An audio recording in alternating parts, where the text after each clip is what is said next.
सद्गुरूंच्या पुण्यतिथी निमित्त असलेला चक्रीय कीर्तनाचा कार्यक्रम थोडं मागं पुढं होईल, कारण चक्रीय प्रवचन चक्रीय कीर्तन माझी पहिलीची वेळ आहे. कारण कसं असतं हा आहे ते विठाला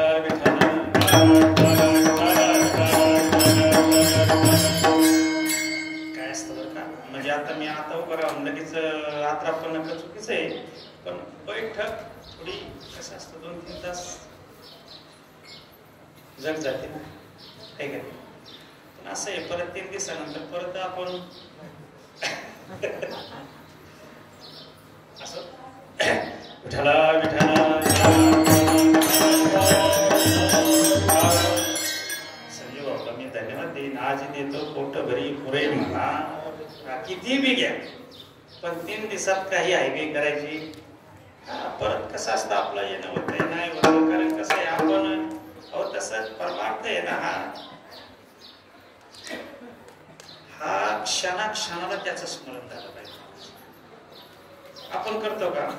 नाही करत, कारण आपण एक विसरलोय. घडोघडी काळ वाटियाची पाहे अजून किती आहे अवकाश, ही गोष्ट आपल्या स्मरणात म्हणजे स्मरणात राहिलीच नाही. महाराज काय मी त्याला सांगत असतो, ज्याला नामस्मरणाची आठवण होत नाही ना, त्याने फक्त एक सोपा मंत्र आहे, मंत्र देत नाही कोणी कोणाला, पण मी सगळ्यांसाठी देतो. आपण मारणारे एवढंच स्मरण करा. मरण म्हटलं का नामस्मरण आलंच महाराज, कारण तिथं कोणी सोडील. आणि ते नामस्मरण देण्याचं काम महात्म्यांनी केलं महाराज, आयुष्य त्यांनी त्याच्यासाठी खर्च केलेलं आहे. मला ज्ञात असं, कारण बाबांचं बऱ्याच वेळा एक ध्येय झालेलं सद्गुरू महादेव महाराजांचं. वयाची 40 वर्ष त्यांनी जगाच्या कल्याणा संतांच्या विभूतीत हे कष्टविधी परोपकारी. दादाच्या बरोबर मी तुमच्या कृपा यायचं, तुमचं खूप उदाहरण वगैरे कार्यक्रमाला घेतो. असो मला म्हणण्याचा हेतू असा आहे, हे संतांना तुकाराम महाराजांनी माय बापाची उपमा दिली. तुम्ही संत माय बाप. संत आहे, संत ते संतच असतात महाराज. आणि संतांना कारण काय असतं, संतांच्या अंगी गुण असते, आपल्या अंगी सगळे काय माहित नाही. आपण त्या पदापर्यंत का जात नाही, कारण त्याची मार्गे चालू जाता न पडे गुंता. संतांनी सांगितलेल्या मार्गाने जर आपण गेलं तर आपल्याला अडचण येत नाही. पण काय होतं, आपण कळत न कळत आपला मार्ग चुकला जातो महाराज. संतांचा मार्ग फार मोठा राजमार्ग करून ठेवला त्यांनी, फक्त आपल्याला काय होतं चालवत नाही. म्हणून भावार्थरामाने ते भाऊ मी काय सांगत असतो, हरी कथा सर्वच ऐकती परी तैसे नाचरती, म्हणून श्रवणाची होय माती आणि भगवत प्राप्ती त्याशी. कोण कथा ऐकत नाही, कोण कीर्तन ऐकत नाही, कोण प्रवचन ऐकत नाही. सगळे ऐकतात पण तसे फक्त काय करत नाही, वागत नाही. विठ्ठल विठ्ठल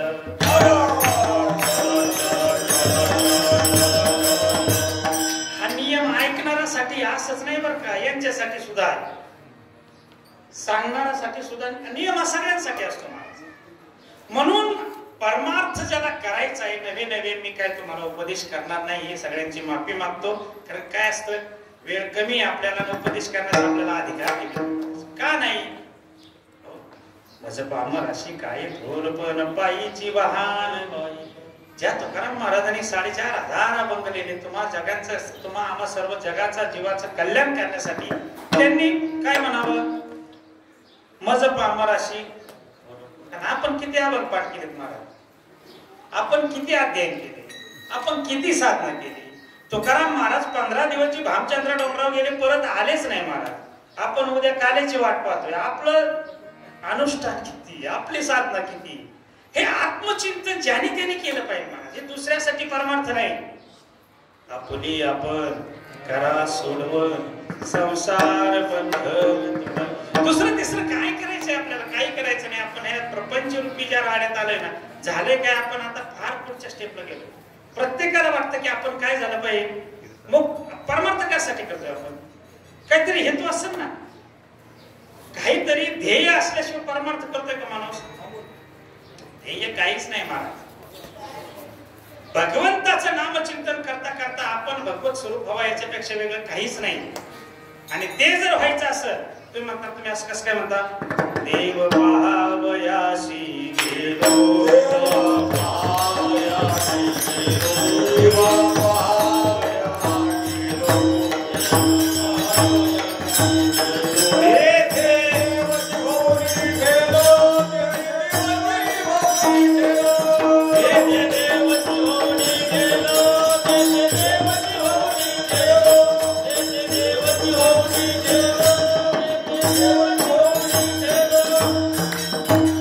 पहावयासी गेलो तेथे देवच होऊन ठेवलो. भगवंताचं नामचिंतन करता करता आपण कधी बोलतो तो हे आपल्यालाच कळत नाही महाराज. नाहीतर तुम्ही मला सांगा, ज्या दिवशी तुम्ही सगळे साधका ज्या दिवशी अनुग्रह घेतला, त्या अगोदरचे आणि नंतरचा विषय बघा. अनुग्रह घेतल्याच्या नंतर बघा बरं का, अनुग्रह घेण्याच्या अगोदरची आपली जी आर्थता होती आणि अनुग्रह घेतल्याच्या नंतर ती खूप स्पीडवर वाढते. आणि काही काळाने काय होते, परमार्थ वाढता असावा का आमच्या बाबांच्या भाषेत पुढता असावा, वाढता असावा. आपण आपलं चिंतन केलं पाहिजे, आपला वाढलाय का कमी झालाय. म्हणून तुम्हाला सांगू, परमार्थात आहे ना, फक्त गाडी रिवर्स होऊन नाही द्यायची.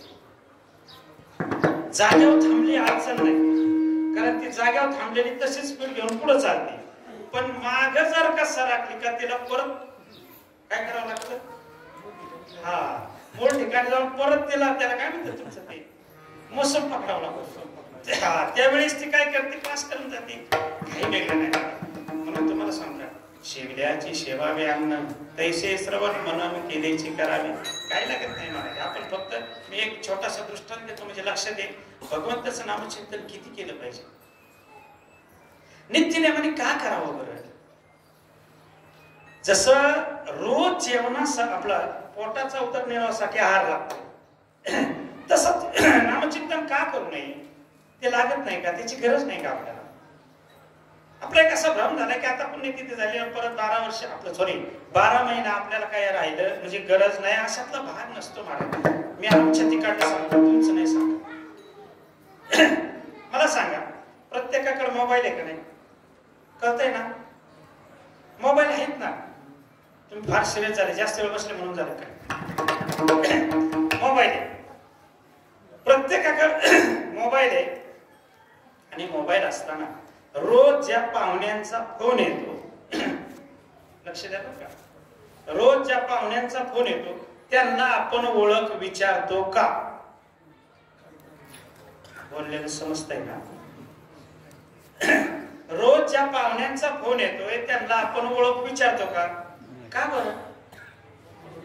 रोज फोन येते, ओळख आहे. आणि वर्षातून 6 महिन्यातून जर फोन आला तर कोण कुठले काय असे वय, आणि मग बोलायला सुरुवात करतो. याच्यापेक्षा वेगळं काय?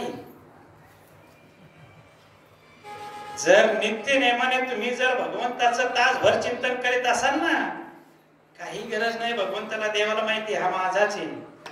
पण ह्या पुण्यतिथीच्या मग ठरवा ते विचारणार आहे कोण कुठला. बरं विठाला विठाला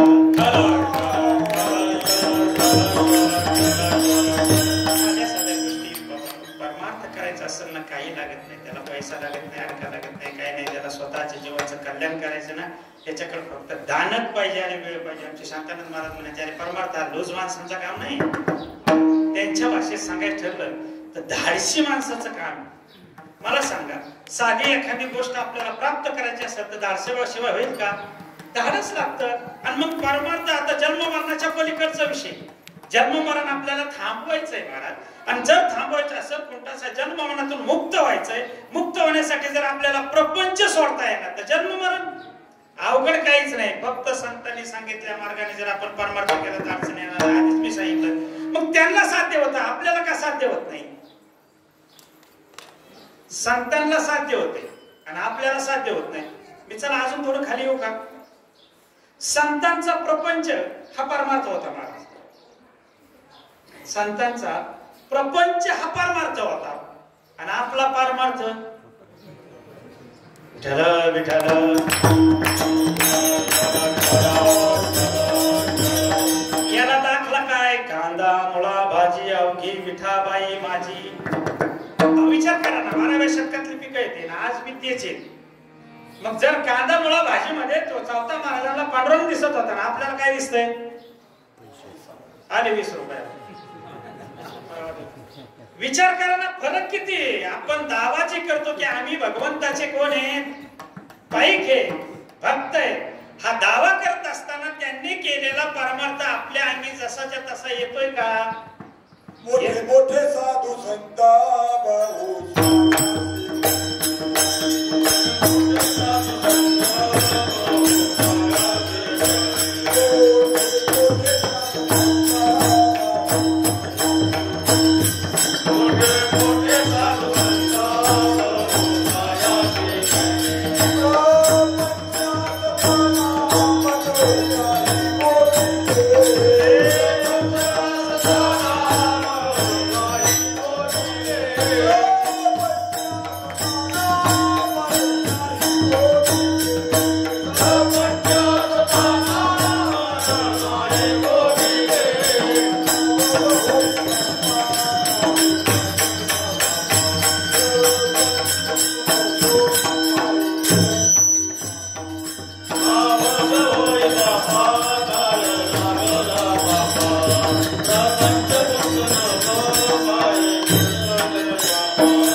बोला, हा त्यांच्यात आपला फरक आहे.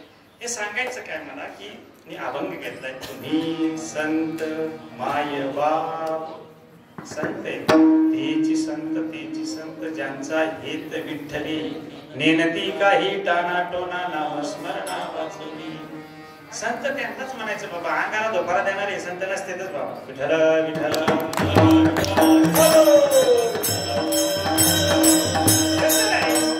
मला सांगा, जर ज्याला स्वतःच जन्म मरणाचं जर त्याला खंडन करता येत नसतं तर दुसऱ्याचं काय करणार आहे? तो पोहताच येत नाही. नाही इकडून जा तिकडून जा, इकडे खड्डा आहे तिकडे खड्डा आहे, तू गेलाच नाही का? तू सांगू तू कशाला? म्हणून जो तिथपर्यंत जाऊन आलाय त्याच्या हात जर धरला तर आपण नक्कीच पैल फिरायला जाणार आहे. तत्व संतांची जे लक्षणे आपण शास्त्र वाचलं पाहिजे महाराज. नित्यनेमाने का वाचू नये?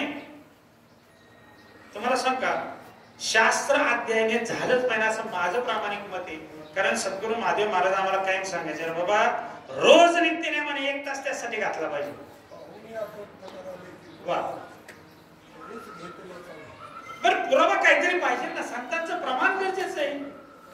मग तुम्ही विचार करा, जर नित्यनेमाने आपण शास्त्र श्रवण केलं, शास्त्रात काय केलेलं आहे, संतांनी परमार्थ कसा केला, आपल्याला कसा करायचा, सारासार निवड करायची, आपल्याला कोणत्या पद्धतीने आपल्याला तिथपर्यंत जाता येईल हे करण्यासाठी काय लागत नाही. दुसऱ्याला विचारण्यापेक्षा आपलं शास्त्र विचारा. शास्त्रात सांगितल्याप्रमाणे संत महात्मे असतील त्यांची शरणागती स्वीकारा आणि शरणागती स्वीकारल्याच्या नंतर ते सांगतील ते तत्व ठीक. तुमच्या मनाने जास्त अक्कल चालू, याने असंच केलं त्याने तसंच केलं, तुला काय करायचं ते ठरव ना. सगळ्यात महत्वाचं आहे. म्हणून संत संत संत दुसरं तिसरं कोणी नाही. साध्या भाषेत सांगायचं ठरलं तर ज्याने सर्वस्व स्वतःसाठी पूर्ण मावळलेलं आहे. लक्षात येते? 5 विषय षडविकार याचा लवलेश सुद्धा ज्याच्या अंगी नाही ना तो महात्मा आहे. विठ्ठला विठ्ठला. आणि त्यांची वृत्ती असते की जे जे भेटे भूत ते ते मानिजे भगवंत, हा भक्ती योग निश्चिता. ही त्यांची खरी भक्ती आहे. याच्यापेक्षा आपली तरी काय भक्ती असावी?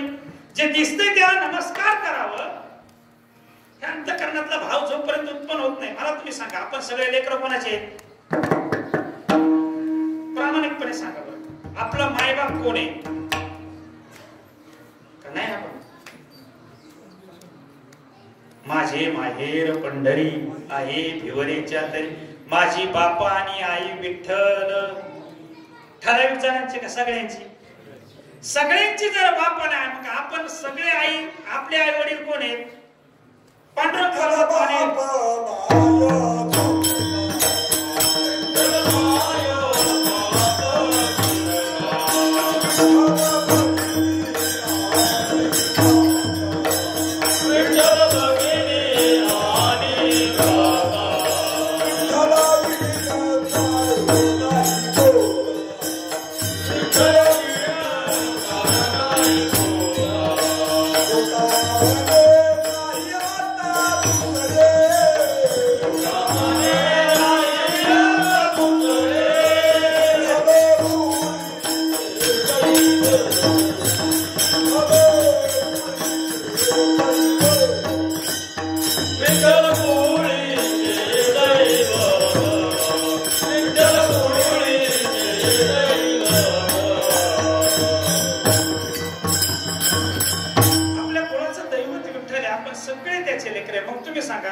एका आई बापाच्या लेकरांनी कसं राहिलं पाहिजे सांगायची गरज नाही. आपलं जोपर्यंत भक्तीचं एक वर्ण सांगतो, वैष्णव हृदय कळवळा. वैष्णव पाहिलं तर अंतःकरण द्रवलं पाहिजे. कुठंतरी त्याच्या अंतःकरणात कुठंतरी कोमल भाव जोपर्यंत निर्माण होत नाही तोपर्यंत आपण समजायचं भक्तीपासून खूप आपण लांब येणार. आणि काय संतांनी जे टाकले तेवढंच टाकून द्यायचं आपल्याला, बाकीचं काय करायचंय? संतांनी जे योग्य नको होतं परमार्थाला त्याचा काय केलाय? त्यांनी सगळा त्याग करून टाकलाय. काम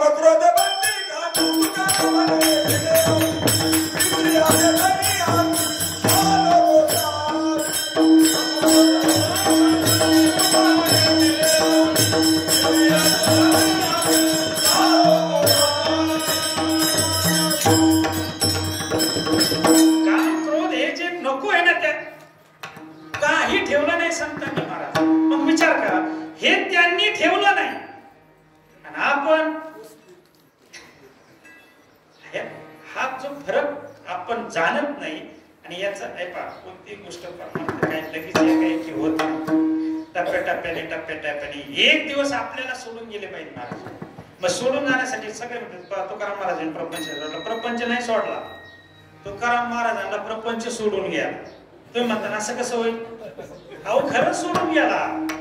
तुम्हाला एक गोष्ट सांगतो म्हणजे लक्षात येईल. दोन दोस्त होते, मित्र होते, मळ्यात चालले होते. जुना काळ होता, गावातून मळ्यात चालले होते. आणि काय झालं, मळ्यात जात असताना आता दोघं मित्र, मग एकमेकाने एक जर बोलत असलं तर त्यांनी त्याला सपोर्ट केला पाहिजे की नाही.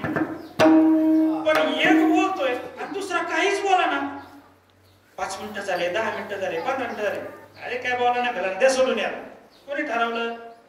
जर मी गप्पा मारतोय, तू जर लक्ष देत नाही, तुझा उपयोगच काय मला. याच्यापेक्षा वेगळं काय नाही. तुकाराम महाराजांनी प्रपंचात अजिबात लक्ष दिलं नाही, प्रपंच सोडून गेला महाराज.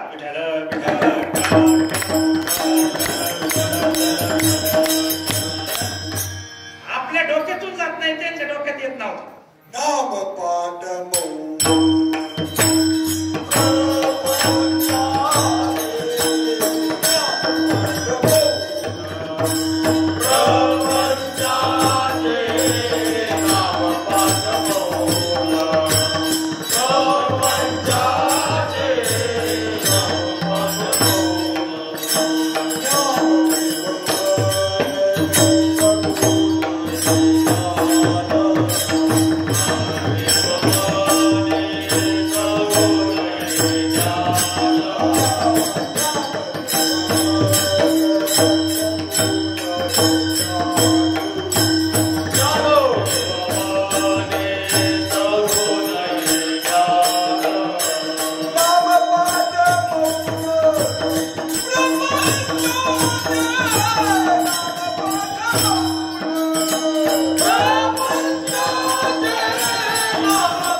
अवघड बी नाही आणि सोपा बी.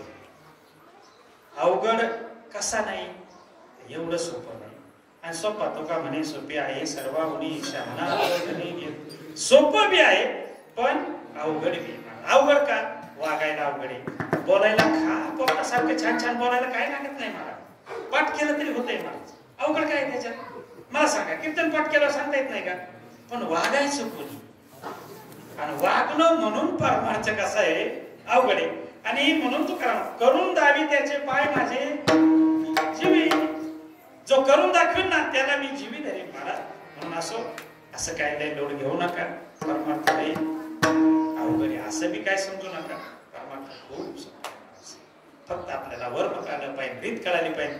रीत बीत दुसरी काय नाही तुम्हाला सांगतो. नित्य नेमाने जर त्याचं नामचिंतन केलं ना, रोज नित्य नेमाने करायचं.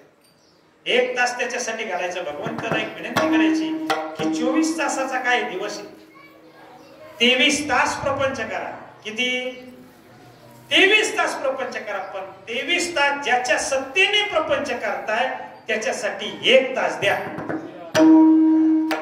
1 तास चिंतन करा. 1 तासात चिंतन केल्याच्या नंतर 24 तासात 23 तासात कळत न कळत जे चुकून कर्म झाले असते चुकीचे, त्याच्या पापाचं क्षालन सुद्धा होऊन जाणे. 1 तास नामचिंतन केल्याने नित्य नेम तुम्ही एकदम स्वच्छ सुंदर अशा भगवंताच्या नामचिंतनाजवळ राहणार. पण नित्य बघा रोज किती चिंतन करता मला माहित नाही, पण नित्य नेमाने जो चिंतन करेल ना त्याचा चेहरा सांगतो. बघतो त्याचा चेहरा सांगतो. कारण त्याचं कसं असतं, बॅटरी तुम्ही सांगा आता मोबाईल तुम्ही रोज चार्जिंग करता का 6 महिन्याला चार्जिंग करता? हा ती 50च्या ती काही तर 50च्या खाली सुद्धा येऊन देत नाही. हे कसं कळत? रोज नाही रोज बॅटरी चार्जिंग झाली. पण हिला पर गंज आला, हिच्या प्लेटा बदलायची पाळी आली तरी चार्जिंग करीना.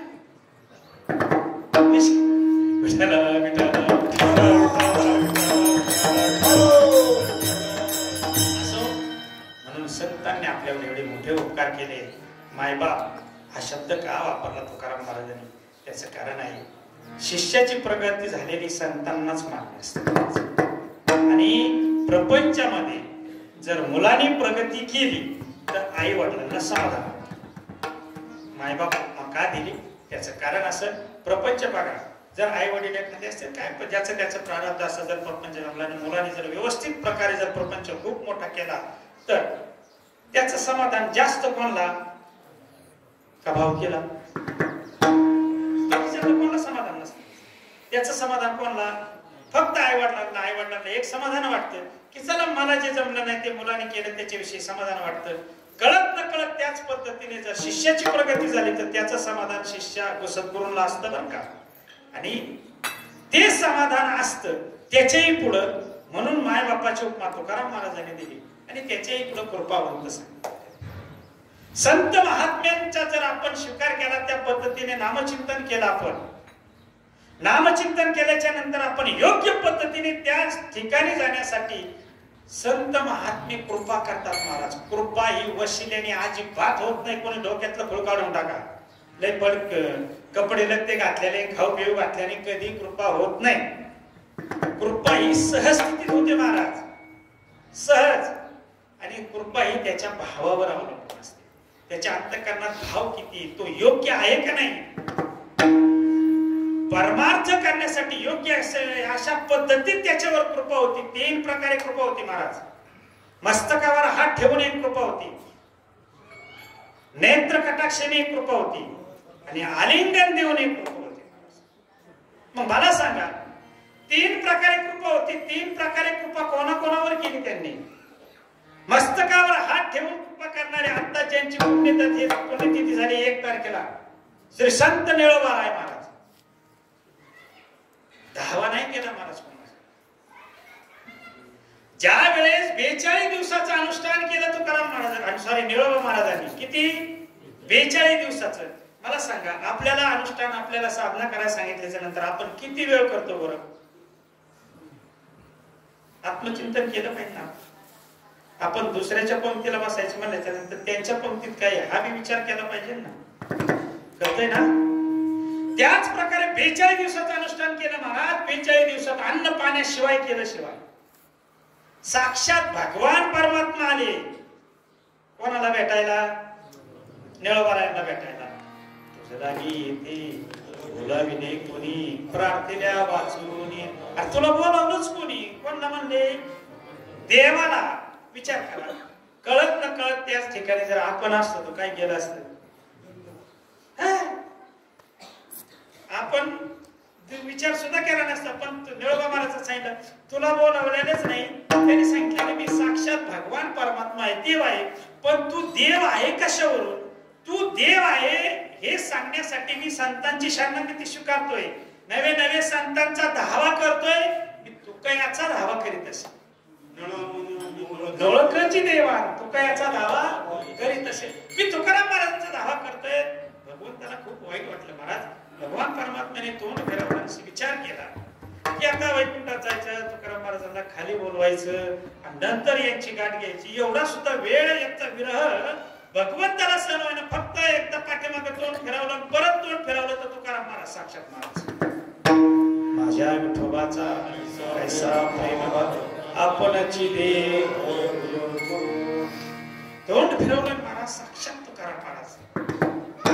विचार करा, तुकाराम महाराजांनी निळोबा महाराजांना जवळ घेतलं, त्यांच्या मस्तकावर हात ठेवला महाराज. हात ठेवला मस्तक प्रसाद देऊन केले सुखी. प्रसाद म्हणजे बोधरूपी प्रसाद दिला महाराज.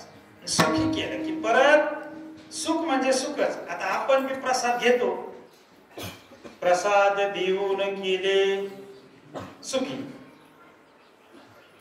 मग मला सांगा, आपण प्रसाद घेतला, आपल्याला सुख प्राप्त होतंय का? नाही कळत? सुख प्राप्त होतंय का? सुख प्राप्त झालं तरच माणूस थांबवतो, आणि ज्याला सुख नाही प्राप्त होत तो काय करतो? परत जागा सुखाच्या शोधात असतो. म्हणून नामचिंतन हे पाहत तुम्हाला सांगतो, सगळ्यात महत्वाचं समाधान फार महत्वाचं आहे.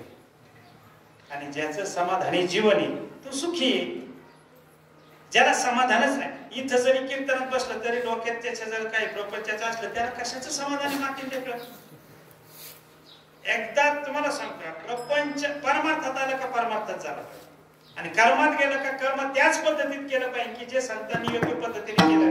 कर्म करत असताना सुद्धा भगवंताचं नामचिंतन जो विसरतो ना, त्याचं नामचिंतन घडत नाही महाराज. कर्मात सुद्धा नामचिंतन का करू नये?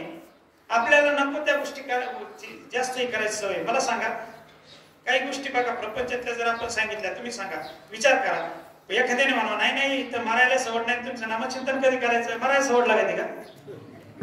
आपल्याला सवडच काय सांगितली. मग मला सांगा, नामचिंतन कधी करायचं? प्रत्येक कामात नामचिंतन करता येते. आपण समापती काम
तिकडं वळवत नाही.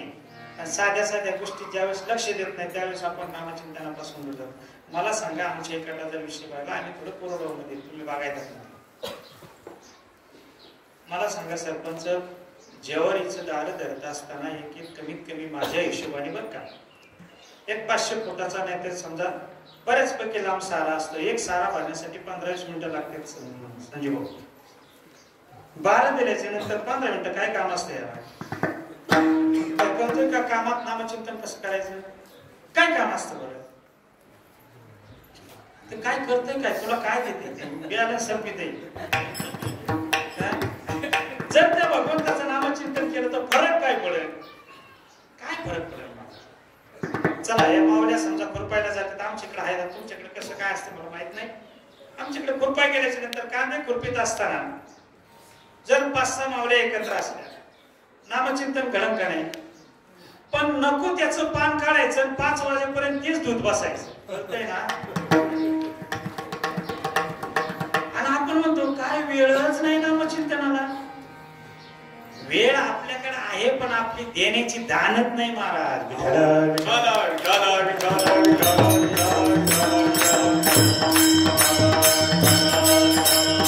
म्हणून सगळ्यात महत्वाचं काय होतं, आपल्याला ती आवड लागण्यासाठी हा सत्संग आहे. बॅटरी चार्जिंग होऊन गेली पाहिजे तो, आणि बॅटरी ज्यावेळेस चार्जिंग होते ना त्यावेळेस बराच काळ टिकल्या जाते. उतरायच्या अगोदर चार्जिंग जसं मोबाईल लागतो तसं आपण चार्जिंग केली पाहिजे. संत संगतीत गेलं पाहिजे. तुम्हाला सांगतो, संतांच्या संगतीशिवाय परमार्थ खूप सोपा असत, फक्त संतांची संगत आहे. आणि अशा प्रकारे ते नामचिंतन करायचे असेल, तेच नामचिंतन निळोबा महाराजांनी केलं, आणि हात मस्तकावर ठेवून निळोबा महाराजावर तुकाराम महाराजांनी कृपा केली. महाराज 2 नंबरची कृपा आहे नेत्र कटाक्ष. नेत्र कटाक्षाने म्हणजे डोळ्याला डोळ्या भिडवणे. तुम्हाला माहितीये का, कासवाचं पिल्लू असतं ती कासवी त्याला पाहिजे नाही, हे फक्त दृष्टिक्षेपानेच काय होतं की त्याची आपोआप वाढ होते. नेत्र कटाक्षे निहाळिले आपणापदी वैसविले. एक दृष्टांत सांगतो त्याच्याविषयी तुम्हाला. स्वामी विवेकानंद आणि रामकृष्ण परमहंस, स्वामी विवेकानंद असे होते ना, हुशारच होते. बरंच असतं एकदा परमार्थिक ज्ञान झालं का आपल्याला अशी ओढ लागते की आपण कोणाच तरी शरणागती स्वीकारली पाहिजे, कोणाच तरी शरणागती स्वीकारली पाहिजे. अशा पद्धतीने स्वामी विवेकानंद सद्गुरूंच्या शोधात होते. अनेक महात्म्यासंग चर्चा करायची. चर्चा करत असताना महात्म्याबरोबर चर्चा व्हायची. काही महात्म्याला असं वाटायचं की यांनी माझं शिष्यत्व पत्करावं, पण एवढं धाडस होतं स्वामी विवेकानंदाचं. स्वामी विवेकानंद त्या समोरच्या महात्म्याला तोंडावर सांगत होते, तुम्ही माझे गुरु होण्याच्या लायक नाही. स्वतःचा आत्मविश्वास द्यावा आणि नाही पटले निघून जायचे. अनेक ज्या वेळेस शोधत चालले, रामकृष्ण परमहंसाची गाठ पडली महाराज. एकदम साध्या परिस्थितीत ज्ञानी महात्मा, देवीचे उपासक होते रामकृष्ण परमहंस. गेली चर्चा झाली. चर्चा झाल्याच्या नंतर ज्यावेळेस आध्यात्मिक चर्चा झाली आणि पटकन पाय धरले स्वामी विवेकानंदांनी रामकृष्ण परमहंसाचे आणि शरणागती स्वीकारले महाराज. शरणागती स्वीकारल्याच्या नंतर साधना केली, अनुग्रह घेतल्याच्या. आपण आमचे बाबा कायम सांगायचे, चला ते योग नाही आले महाराज. बाबा म्हणायचे अनुग्रह असं, कारण आश्रमावरती ना रायताळ्या महाराज कमीत कमी त्याला 7 ते 8 वेळा बरं का बंकर महाराज हेलपाटीच मारायला लावणार. त्याला गरज आहे की नाही हे तरी पाहिजे ना. वर्ग वरण पंढरपूर म्हणजे काही कामाचे नाही. त्यांना ते सडे तोडतात. तुम्ही बरेच कीर्तन ऐकलेले त्यांचे. ते म्हणायचे अरे गरज असली तर वाटलं पाहिजे. आता मला तुम्ही सांगा, कळत न कळत आता बऱ्यापैकी तुम्ही 2-3 तास झाले. मी वेळेचं लय भान राखून, मी वेळेत तुम्हाला किती लागतं याच्यापेक्षा कमी, म्हणजे कसं आहे तुम्हाला भूक राखली पाहिजे अशा पद्धतीने कार्यक्रम सोडणारे महाराज. विठाला विठाला.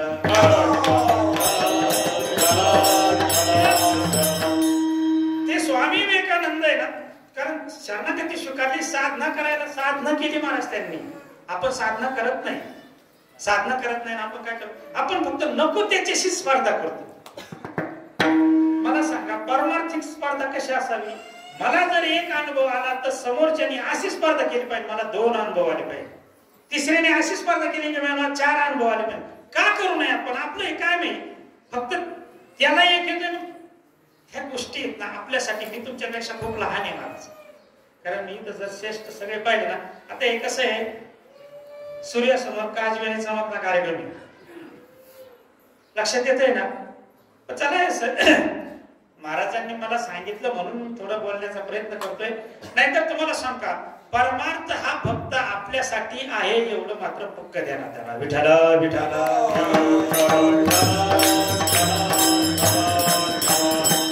अशा प्रकारे शरणागती संगाती साधू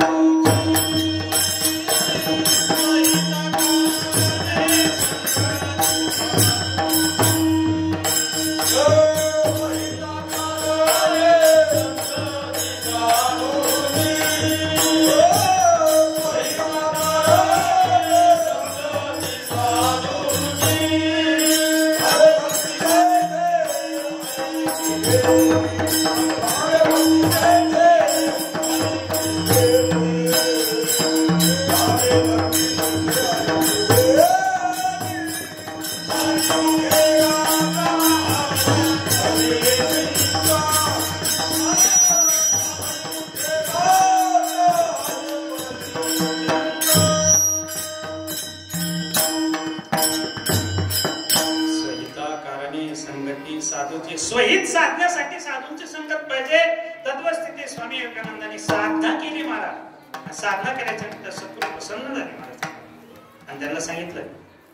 देवीचे उपासक होते रामकृष्ण परमहंस. म्हणले देवी जवळ जा आणि तुला काय मागायचं ते माग. कारण रामकृष्ण स्वामी विवेकानंदाची परिस्थिती एकदम साधी होती. स्वामी विवेकानंद देवीच्या मंदिरात गेले आणि सांगितलं, माते मला फक्त बुद्धी दे माते. तुझं गुणाचं कीर्तीचं वर्णन करण्यासाठी मला काय कर, फक्त बुद्धी दे. परत स्वामी विवेकानंद गुरुकडे आले. स्वामींना विचारलं अरे मागितलं म्हणे, हो काय मागितलं. म्हणजे काय नाही स्वामी, फक्त बुद्धीच मागितली. म्हणजे जा अजून एकदा जा, परत मला काय मागायचं. परीक्षा असते महाराज आणि आपण परीक्षेला नेमके पास होतो. परीक्षा घेण्यासाठी श्रीकृष्ण भगवान परमात्म्याने स्वतःचा बाप नाही सोडला. तुमची आमची कथा बघा. आपल्याला सगळ्या माहिती यमुनेतून ते जात असताना डोक्यावरती होता, नाका तोंडात पाणी गेलं तेव्हा देवाने काय केलं, यमुना मातेला दर्शन दिलं. मग नाका तोंडात जाणं म्हणजे शेवटची स्टेप आहे, म्हणजे परीक्षा आहे. त्याने स्वतःचा बाप नाही सोडला. आपल्या परीक्षा तर होणार आहे.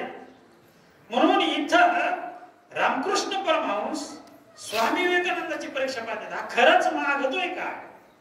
आपल्याला जर समजा गुरुंनी मागे सांगितलं असतं तुला काय मागायचं ते माग, तर आपण काय मागितलं असतं ते नाही का, दृष्टांत मला ते कीर्तनात देते ते एका आंधळ्याला देऊ कसं. हा काय मागावं आंधळ्याने? नातवाच्या डोक्यावर राजछत्र धरलेलं मला दिसलं पाहिजे. एका वाक्यात मागितलं त्यांनी, नातवाच्या डोक्यावर राजछत्र धरलेलं मला दिसलं पाहिजे. म्हणजे याला डोळे नाही, याला डोळे दे, याचं लग्न करा, याला पोरं करा, त्याची पोरं, त्याचा नातू, त्याला राजा करा, तवर याला जीवन ठेवा.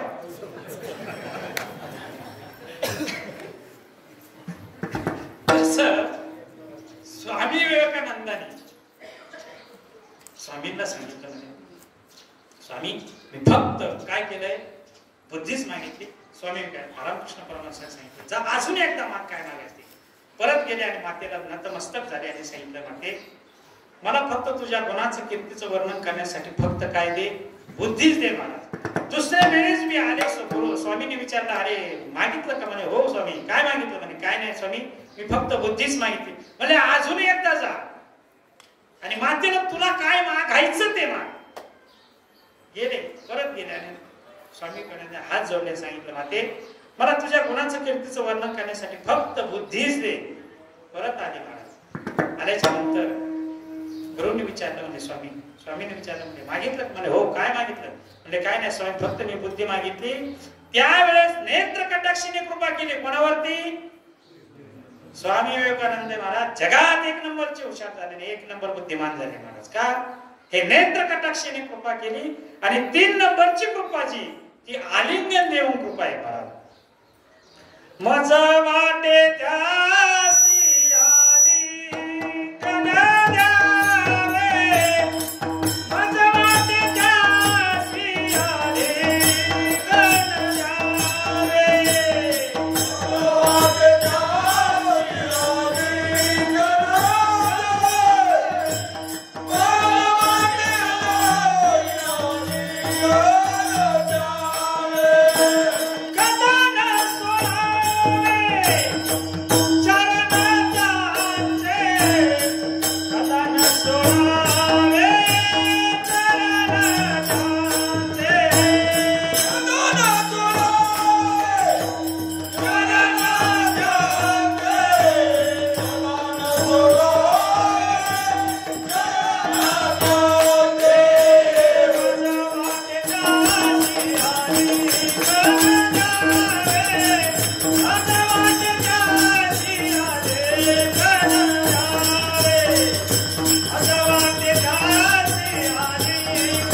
त्यासी आलिंगन द्यावे, धन्याज दीन संत दर्शन अनंत जन्मीचा सेविकेला दर्शन संतांचं झालं माझा.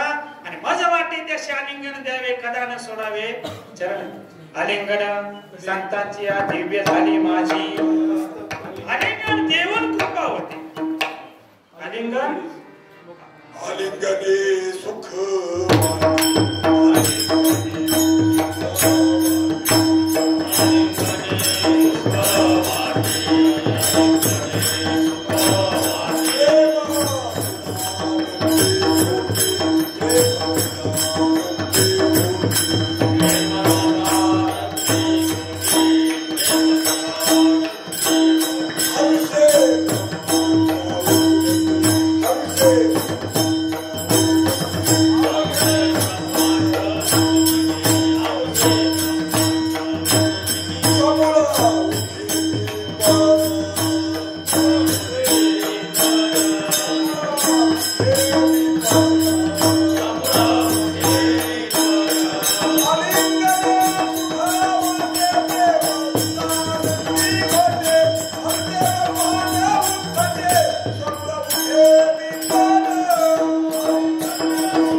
कृपेशिवाय सुख प्राप्त होत नाही.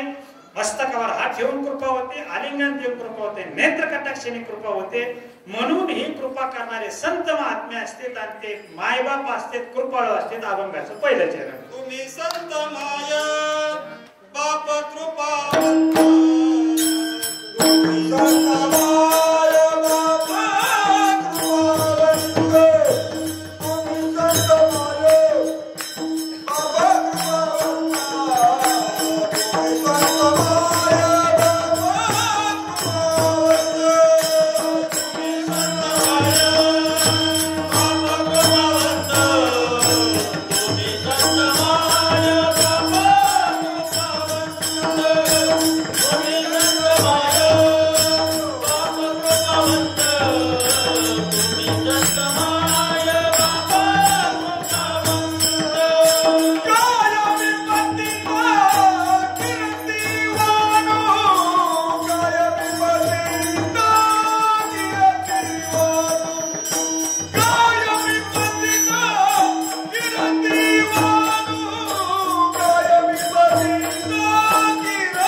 वर्णन करण्यासाठी मी तेवढा योग्य नाहीये. तुकाराम महाराजांनी म्हणतो.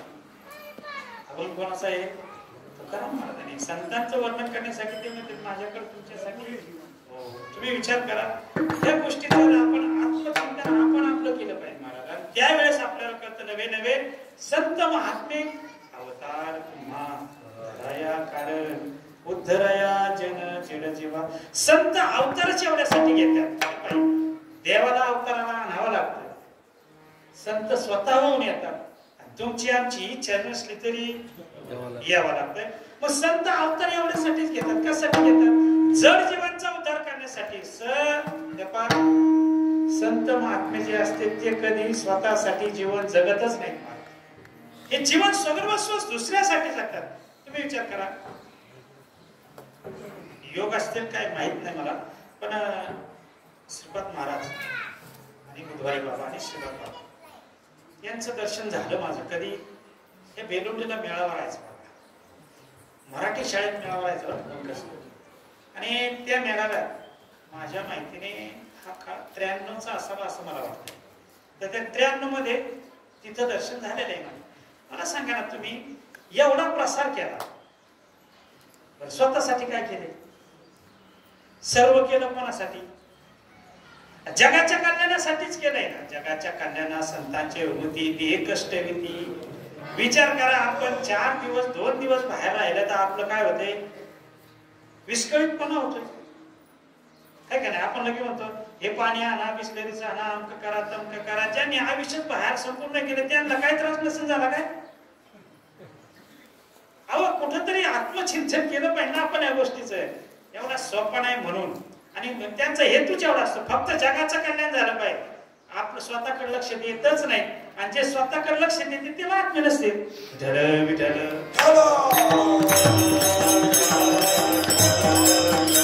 म्हणून अशा प्रकारे अवतार तुम्हा धराया कारण विठ्ठलया जेवण जड जीवाचा उद्धार करण्यासाठी सर्वस्व ते अर्पण करते. नवे नवे त्याच्याही पुढे वाढवया सुख भक्ती भाव धर्म आणि कुळाचार नाम.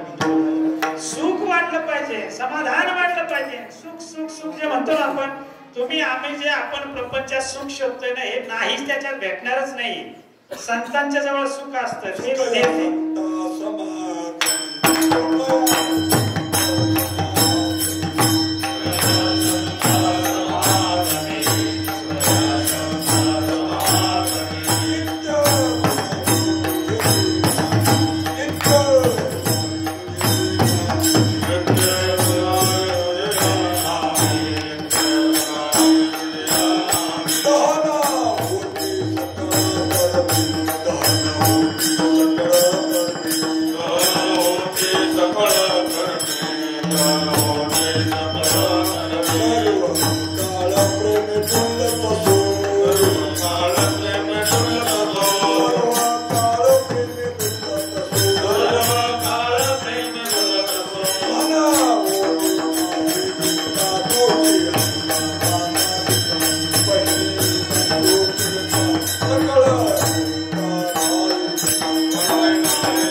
संत समा सुख जर पाहिजे, संतांच्या सहवासात सुख भेटतं मला.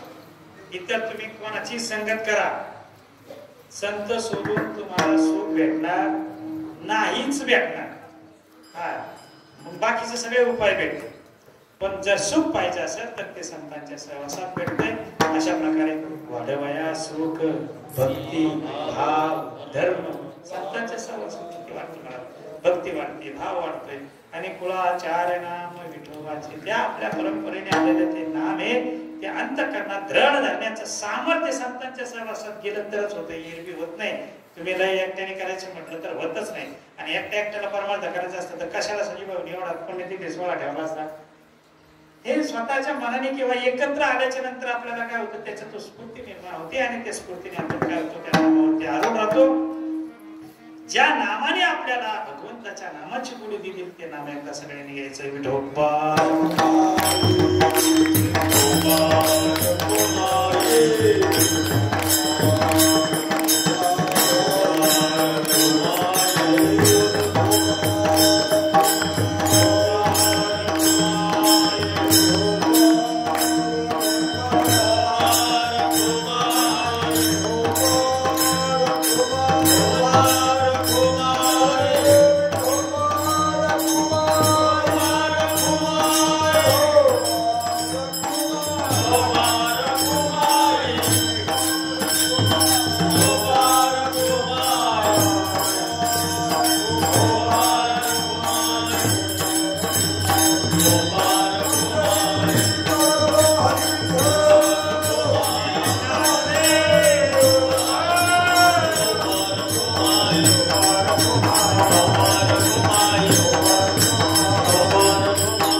Oh,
तैसे तुम्ही जगी संत जन.